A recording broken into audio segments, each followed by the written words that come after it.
The Heir of Anukwu. In the deep heart of Igbo land stood the proud village of Anukwu, a kingdom of red earth, tall Iroko trees, and moonlit dances.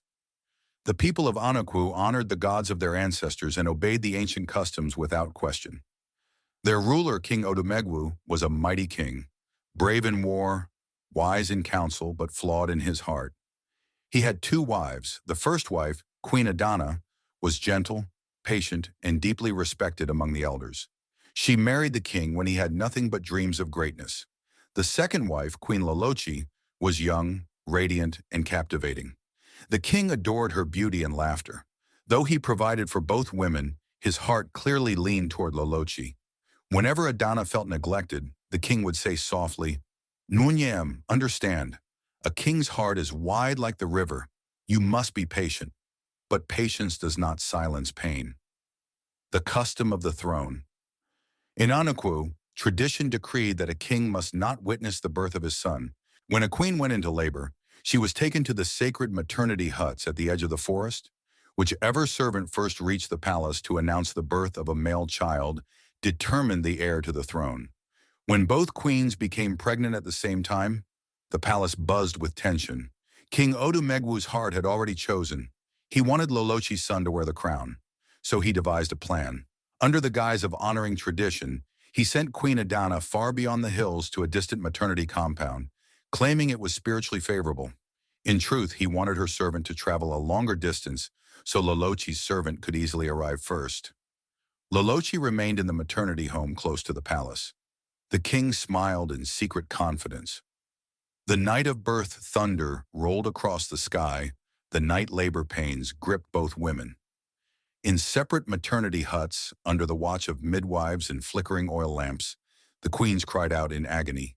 At dawn, two baby boys were born, strong, healthy, royal. The air trembled with destiny.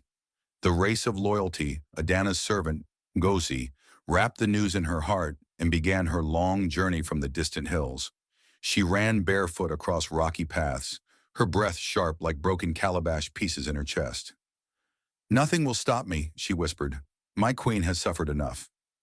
Meanwhile, Lolochi's servant, Amara, smiled confidently. "The palace is near," she laughed. "Victory is already ours." She walked proudly, adjusting her wrapper, greeting villagers, certain that distance favored her. But destiny listens to no human plan. The spirit woman of the bush. Midway through the forest, both servants encountered a mysterious old woman dressed in white clay and raffia. Her eyes glowed like embers. She was Ne Muo, the guardian of justice in Anukwu's sacred bush. The old woman cried weakly, "My daughters, I am thirsty. I have not eaten for days. Help me." Ngozi did not hesitate. Though exhausted and bleeding from her feet, she knelt, shared her only water, and tore part of her cloth to bandage the old woman's wounds. "I carry news for my queen," Ngozi said, "but kindness cannot wait." Amar arrived moments later. Seeing the delay, she frowned. "I have royal news to deliver," she snapped. "I cannot waste time on strangers." She brushed past the old woman and hurried forward. The spirit woman rose slowly, her back straightening, her frailty disappearing like morning mist. Her voice echoed through the forest. "Loyalty is proven in sacrifice. Compassion reveals the true heir." A powerful wind swept through the trees. Destiny rewritten. Ngozi felt sudden strength fill her legs. The long road seemed shorter. Her feet moved faster than ever before. Amara, however, lost her way. The once clear path twisted. Familiar landmarks disappeared. Panic gripped her heart. By the time Amara reached the palace, Ngozi was already kneeling before King Odumegwu. "My king," she gasped, "Queen Adana has delivered a son." Moments later, Amara arrived breathless. "Queen Lolochi has also borne a son." The court fell silent. The king's face turned pale. His plan had failed.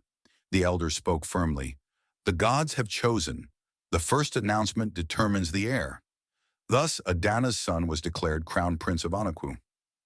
The king's realization that night, the spirit woman appeared in King Odumegwu's dream. "You tried to bend destiny with favoritism," she said, "but a throne built on injustice collapses." The king woke trembling. From that day forward, he treated both queens with fairness. He learned that love without justice destroys a kingdom. Moral lesson: favoritism blinds wisdom. True loyalty is revealed through sacrifice and compassion. Destiny cannot be manipulated by selfish intentions. A leader must be just, or he will lose the very thing he tries to protect.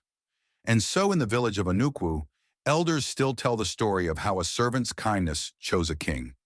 Because sometimes the crown is decided not by power, but by the heart.